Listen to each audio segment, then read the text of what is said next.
Now in the last session we've seen our desire to produce in large batches. Large batches are good for capacity.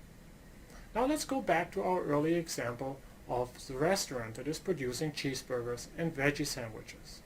Imagine we're producing 100 cheeseburgers followed by 100 veggie sandwiches. That is, however, just the supply side of the business. From the demand side, it's very unlikely that customers walk in the store. From 1 to 2, they just order cheeseburgers, and from 2 to 3, when we're making veggie sandwiches, they just all order veggie sandwiches. More realistically, you have a veggie customer come in, a cheeseburger customer, a veggie, a cheeseburger. The demand is just more realistically mixed. So when you're producing in these large batches, what you're doing is you're creating a mismatch between supply and demand. And that leads to what? Exactly, it leads to inventory. Either we will have customers waiting for their sandwiches while we're making cheeseburgers, the veggie customers are lining up waiting for the veggie sandwich and their production run to start, or we have sandwiches waiting for customers. Long batches leads to inventory. Now let's formalize the example of the restaurant making cheeseburgers and hamburgers. Look at what's happening in the kitchen. Say during this time here, we're making cheeseburgers, follows by a long batch of veggie sandwiches. Now what's happening to inventory as we produce? While we are producing cheeseburger, we are serving the cheeseburger demand, but we also have to prepare for those days where we're making veggie sandwiches, and thus we have to accumulate cheeseburger inventory. In contrast, veggie inventory is declining because I'm serving customers who want a veggie sandwich, but I'm not producing any veggie sandwiches right now, so that inventory is going down. Once I switch production and I move from producing cheeseburger to veggie sandwiches, the reverse happens. My veggie inventory is start to build up, and the cheeseburger inventory will be, in the very meaning of the word, will be eaten up. You see that the average inventory level on the left side here is relatively high. That's what I meant when I said long production runs and big batches lead to lots of inventory. Now consider an alternative. Consider a frequent changeover from making the cheeseburgers to making the veggies, to the cheeseburgers to the veggies. It doesn't necessarily have to be a batch size of 1, but you notice the batches are much smaller here in the restaurant on the right. Notice how the smaller batches are leading to less inventory here in the process. In the extreme case, we would be switching between cheeseburger, veggie, one by one.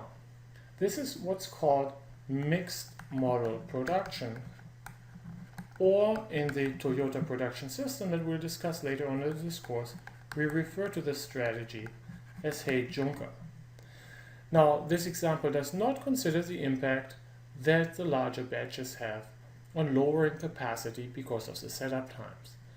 As we'll discuss later on in this module, reducing the setup times is a very important enabler of a mixed model production strategy. Now, in the previous example, I defined a batch as a collection of flow units that were produced between two setups. This is a definition that is quite common in practice. However, I will now argue that this definition needs some generalization to be really useful for more interesting cases. Consider a firm that is making two products, A and B, cheeseburgers and veggie sandwiches. Demand for A is 100 units per hour, and demand for B is 75 units per hour. The production line can make 300 units per hour of either of the product, and so our processing time P is simply 1/300 hours per unit.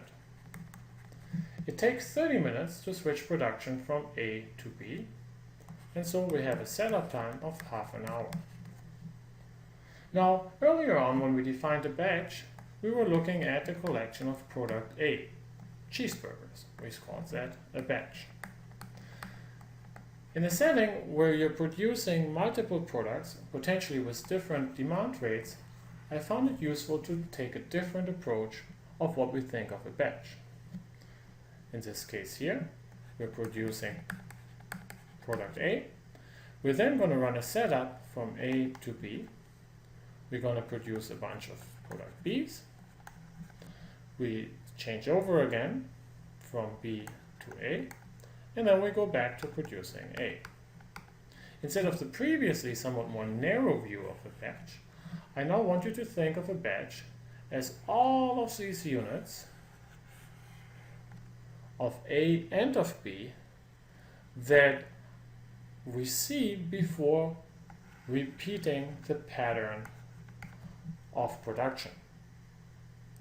With that definition in mind, you notice that we're going to have two setups that are happening in this batch, or another term for this is a production run. Both of them now in half an hour long, so that means really the total is 1 hour of setup. Now, how are we going to choose the batch size here? Well, we know that we're going to have 170 units per hour to stay on top of demand. This is simply our target flow. Now, the capacity formula we introduced earlier on in this module said that the flow, or the capacity that we can get out of a system with setup, is driven by the batch size divided by the setup time plus the batch size times the processing time P. In our example here, that is the batch size divided by 1 hour plus the batch size times 1 over 300. This gives me a simple equation. 175 has to be equal to the batch size divided by 1 plus the batch size times 1 over 300, which is a linear equation in B. I can simply cross multiply with 1 plus B divided by 300.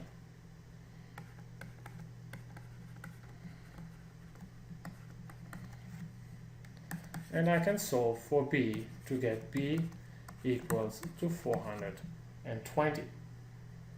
Now that means that is the batch size, that is the total number of parts that are produced before repeating the pattern again. So those 420, there are a bunch of A's and a bunch of B. Now we notice that I have to make more A's than B's. And so for that reason, I can take those 420 and simply make sure that the ratio from A to total is reflecting this. So I multiply this simply with 100 of A divided by 175, which is the total. And that gives me 240 of product A.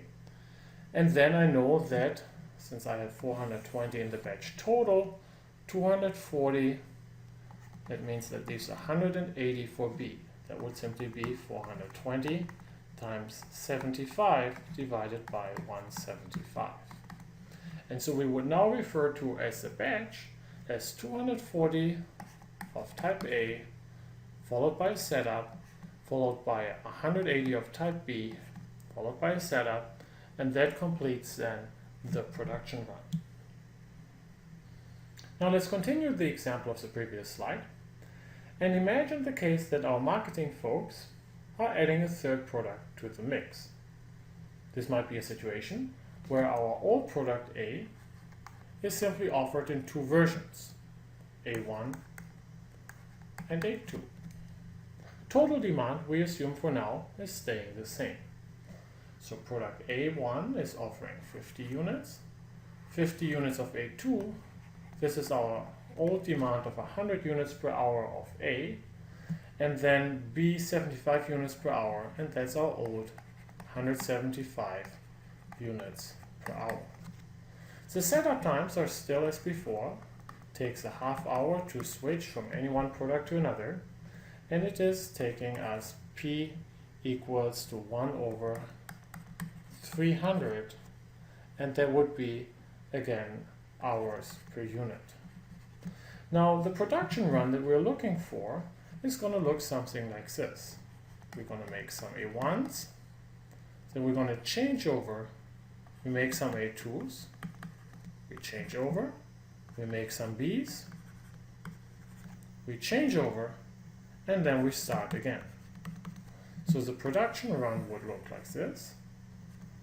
And the batch is really a collection of A1s, A2s, and Bs. The question here is, of course, how do we choose the batch size? Well, again, we have to produce at 175 units per hour. We know that this is equal to the batch size divided by the setup time plus the batch size times P.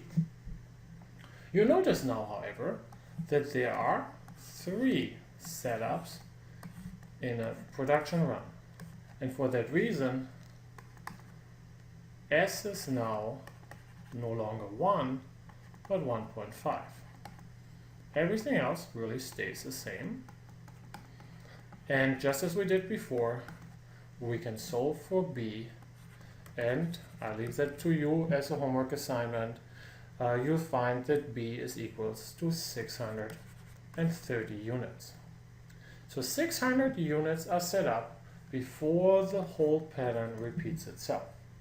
From these 630 units, 630 times 50 divided by 175 equals to 180 are going to be produced on A1.